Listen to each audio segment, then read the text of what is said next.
सुप्रभात। मैं हूं जगेंद्र राणा। आज हमारी आध्यात्मिक चर्चा का विषय है प्रेम का मार्ग।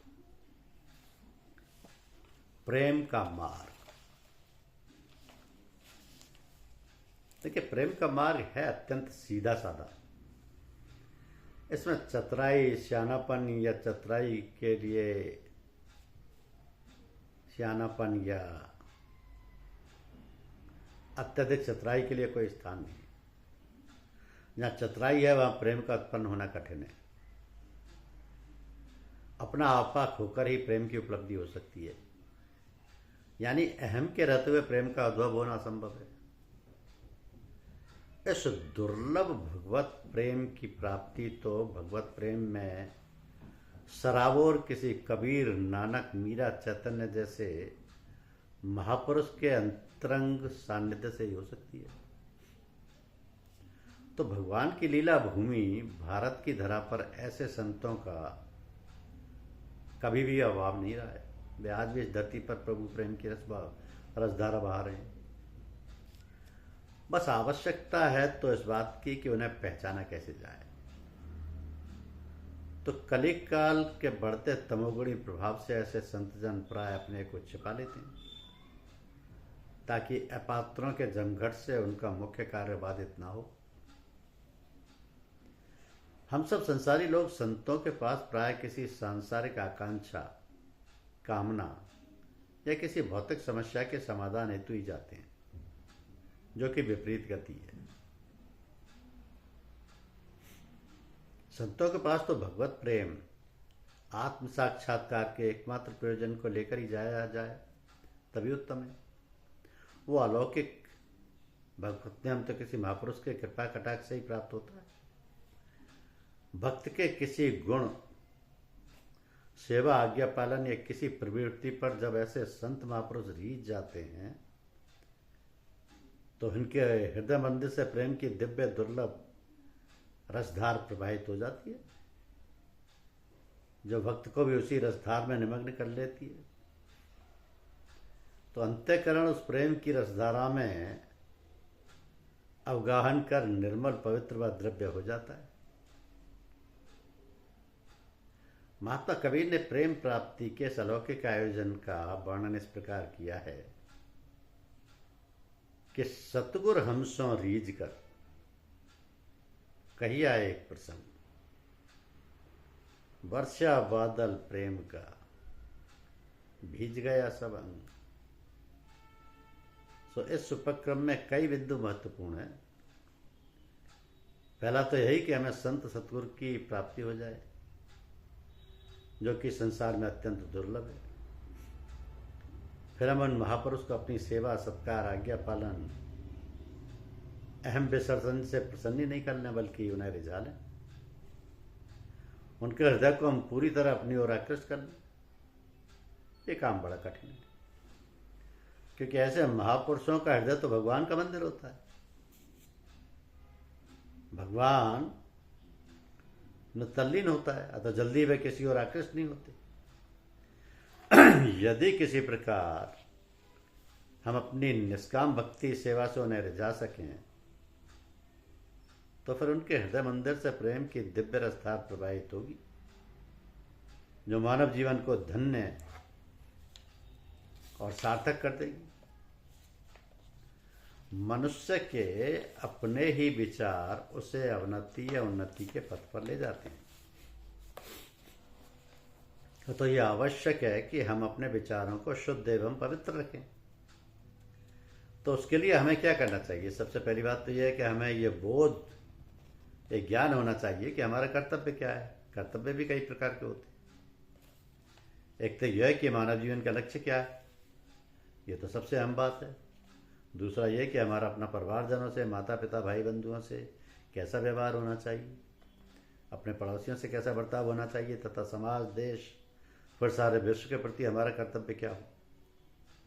ये सब बातें एक साथ सोचना, समझना और फिर निर्णय लेना बहुत ही जटिल व उलझन में डालने वाली है। इसके लिए बड़ा सरल उपाय है कि नित्य रामायण पढ़ना, क्योंकि रामायण में श्री राम जी ने यही दिखाया है कि हमारा किसके प्रति क्या कर्तव्य है। हमारे परम पूज्य लाला जी महाराज ने लिखा है कि सब लोगों को चाहिए कि अपने बाल बच्चों को धार्मिक शिक्षा दिलाएं व धार्मिक ग्रंथ जरूर पढ़ाएं। लेकिन जब हम स्वयं धार्मिक ग्रंथ नहीं पढ़ते हैं तो लड़के बच्चों को क्या पढ़ाएंगे? इसके लिए एक और सरल उपाय है, भगवत आराधना, पूजा पाठ करना, भगवान के किसी नाम का निरंतर जप करते रहना। ये विचार हरदम बना रहे कि हम जो कुछ कार्य करें भगवान का कार्य समझकर भगवान के लिए करें तो फिर हमारा हर काम पूजा हो जाएगा। इन सभी बातों के लिए आवश्यक है कि हम सत्संग करें।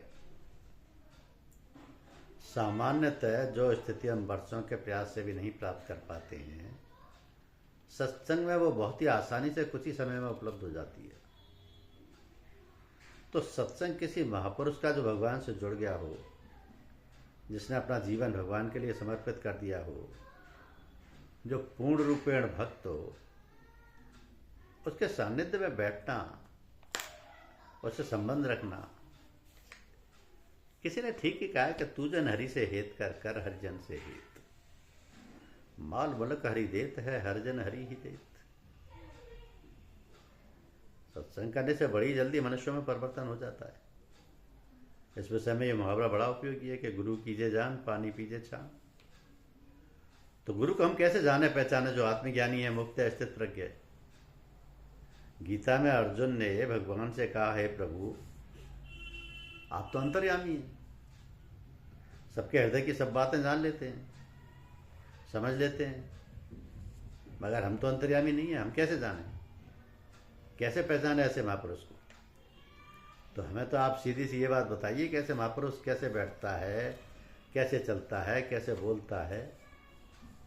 ये प्रसंग गीता में दूसरे अध्याय के 54वें श्लोक से 72वें श्लोक तक विस्तार से बतलाया गया है। उसको पढ़कर समझा जा सकता है कि ये सारी बातें हम जो लिख रहे हैं लगभग सभी लोग जानते समझते हैं, केवल व्यवहार में लाने की बात है। एक बार किसी सत्संगी ने श्रीमान लाला जी से कहा कि हम लोगों को कुछ इस प्रकार के कपड़े पहनने चाहिए कि जिसे देखकर ही ये जाना जा सके कि हम सत्संगी हैं। इसके उत्तर में महाराज जी ने कहा कि इसकी आवश्यकता नहीं। हम लोगों का तो रहन सहन में व्यवहार बर्ताव भी ऐसा होना चाहिए कि जिसे देखकर पहचाना जा सके कि ये सत्संगी है। सो भाइयों, जीवन का कुछ पता नहीं कब सांस बंद हो जाए और हम संसार से चल बसें। इसलिए जो समय मिला उसको प्रेम पूर्वक लपट कर सदुपयोग कर लिया जाए, परमार्थ की कमाई कर ली जाए, जो कि मनुष्य जीवन का चरम लक्ष्य है। हमारे ऊपर भगवान और गुरुजन अपनी दया कृपा बनाए रखें। परम पिता परमात्मा सभी पर बहुत दयालु और कृपालु है। उनके लिए कोई पराया और अपना नहीं है। फिर भी जो उसके आश्रय हैं और जिन्होंने अपने को पूरी तरह समर्पित कर दिया है, उनकी उन्हें विशेष चिंता व उनकी हर प्रकार से देख रेख करते रहते हैं। ऐसे भक्तों के लिए विशेष रूप से कुछ कर देना या उनकी इच्छा पूरी कर देना भगवान के लिए कोई बड़ी बात नहीं। ये तो आश्रित रहने वाले समर्पित जनों के प्रति स्वाभाविक रूप से घटित होने वाली बात है। तो फिर क्यों ना हम सभी लोग भगवान के प्रति समर्पित और आश्रित होने का भाव अपने अंदर लाएं या पैदा करें। किंतु सही बात यह है कि समर्पण करना कोई सरल कार्य नहीं है। इसलिए चचा जी महाराज कहा करते थे कि झुट्ठल खेले सच्चल होए, सच्चल खेले बिरला कोय। इस प्रकार से अपने आप को बनाते हुए व्यवहार करते करते कभी ना कभी तो व्यवहार बर्ताव में सच्चाई आ ही जाएगी। कोशिश तो करना ही चाहिए। यदि कोई व्यक्ति कोशिश ही नहीं करेगा तो फिर समर्पण कैसे होगा? मैं प्राय लोगों से कहा करता हूँ कि बातें तो सभी बहुत करते हैं किंतु करता कोई नहीं। यदि लोग केवल ये आदत बना लें, हर समय ये ख्याल किया करें कि प्रभु जो भी कर रहे हैं, जैसी भी परिस्थिति में हमें रख रहे हैं, चाहे सुख हो या दुख हो, चाहे हानि हो या लाभ हो, हर हाल में ये सोचें, विश्वास बनाने का प्रयत्न करें कि भगवान जो भी कर रहे हैं वो सब हमारे कल्याण के लिए ही है। तो सांसारिक संबंधों में जो पिता होता है वो कभी नहीं चाहता कि हमारा पुत्र दुखी हो या उसे किसी प्रकार की हानि हो। वो तो हमेशा उसकी उन्नति और सुख समृद्धि की कामना करता है। तो जो परम पिता परमात्मा है, जो सभी पिताओं का भी पिता है, वो अपनी संतान को कब चाहेगा कि उसका दुख या हानि हो। इस विषय में पंक्ति बड़ी सटीक बैठती है कि विपत्ति नहीं रघुपत की जाए, कर्म भोगाए छोड़ा वही माया। भगवान तो चाहता है कि जितने भी प्राणी हैं सब हमारे पास आ जाए, मगर कैसे आए? सभी प्राणी अपने अपने पाप पुण्य की जंजीरों में जकड़े हुए हैं। पुण्य है सोने की जंजीर और पाप है लोहे की जंजीर। तो सोने की जंजीर भी तो जंजीर ही है जो हमें जकड़े हुए है कि हम भगवान के पास नहीं जा सकते। जब तक ये जंजीरें नहीं कट जाती, हमारे पाप पुण्य दोनों का भोग नहीं हो जाता, तब तक हम जीवन मुक्त नहीं हो सकते। तो इसका सबसे सरल एवं सहज उपाय यही है कि हम हमेशा यही सोचें, यही समझें और यही विश्वास करें कि भगवान जो भी कर रहा है हमारे कल्याण के लिए कर रहा है। भगवान के हर विधान में मंगल कल्याण की अनुभूति हो जाने पर फिर हमें दुख या सुख नहीं लगेगा। सभी को प्रार्थना करना चाहिए कि हे प्रभु, हम जो भी हैं, जैसे भी हैं, जहाँ भी हैं, तुम्हारे हैं, हमें अपना बना लो, अपना लो। एक गाना हमने सुना, बड़ा मार्मिक लगा कि ये जिंदगी उसी की है जो किसी का हो गया, प्यार ही में खो गया।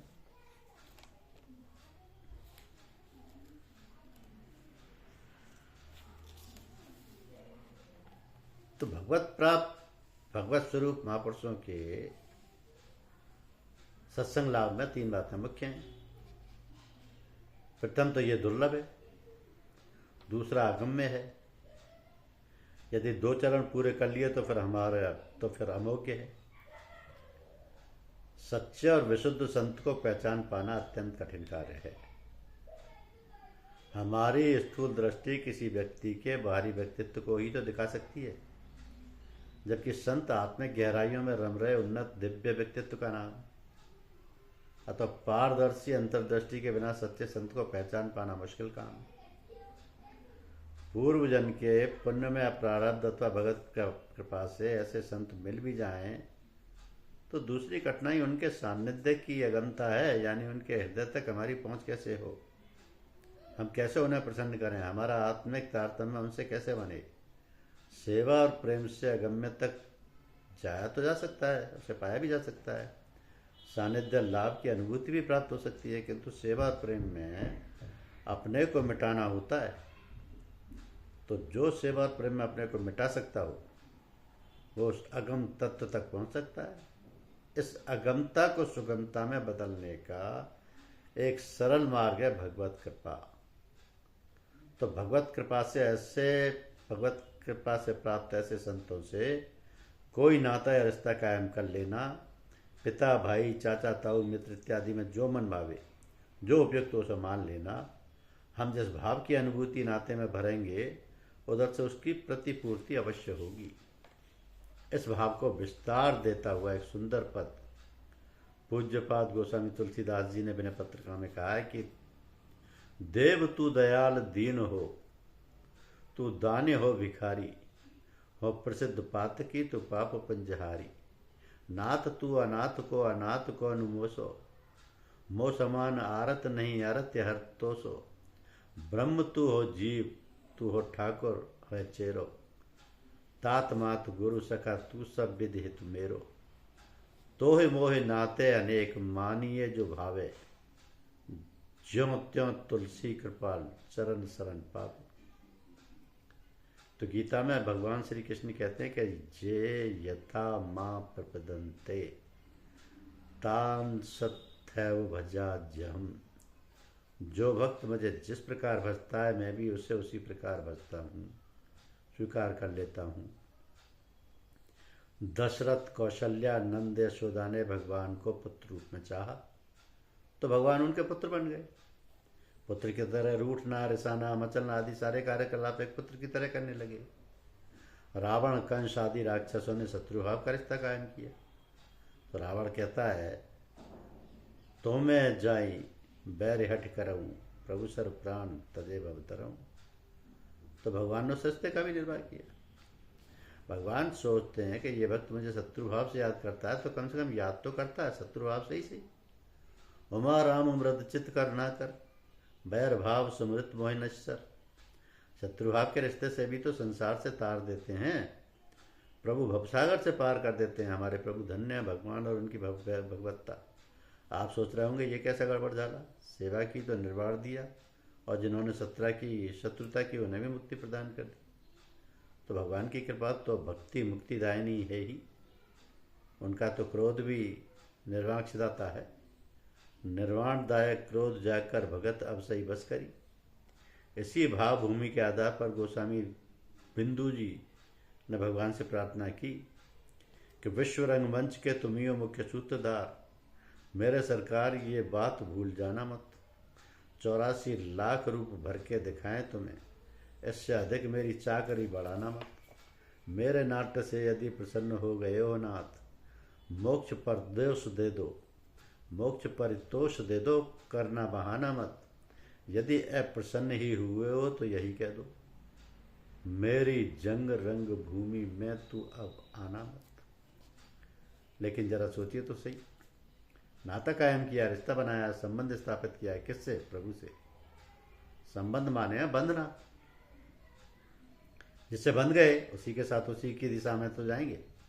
जब भगवान से बंध गए नाते रिश्ते के द्वारा, तो भगवान के साथ भगवान की दिशा में, भगवान की दिशा में ही तो पहुंचेंगे।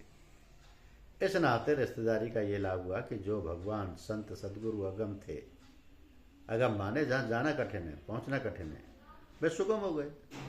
अर्थात उन तक हमारी पहुँच हो गई, निकटता हो गई, आत्मीयता हो गई। महापुरुषों के सत्संग लाभ के अब 2 चरण पूरे हो गए। पहला चरण दुर्लभ का था जो सुलभ हो गया, द्वितीय चरण अगम का था जो सुगम बन गया। तो दुर्लभ जिसका प्राप्त होना कठिन है, अगम जहाँ पहुँचना कठिन है, सूत्र है कि मां संगस्त दुर्लभो गम्यम मोगश्च। परंतु महापुरुषों का संग दुर्लभ, अगम्य और अमोघ्य है। अब तृतीय चरण है अमोघ का। अमोघ माने जो निष्फल ना जाए, जो व्यर्थ ना हो, जो लक्ष्य भेदी हो। अर्थात यदि दुर्लभ सत्संग हमें सुलभ हो गया, अगम सत्संग सुगम बन गया, तो प्रयास के दोनों चरण निष्फल नहीं होंगे। इन दोनों सुलभ सुगम सत्संग का फल विवेक, आत्म साक्षात्कार, भगवत प्राप्ति, दिव्य आनंद की अनुभूति के रूप में अवश्यंभावी फलीभूत होगा। वस्तुतः प्रथम 2 चरण हमारे प्रयास के हैं, दुर्लभ को सुलभ व अगम को सुगम बनाने तक।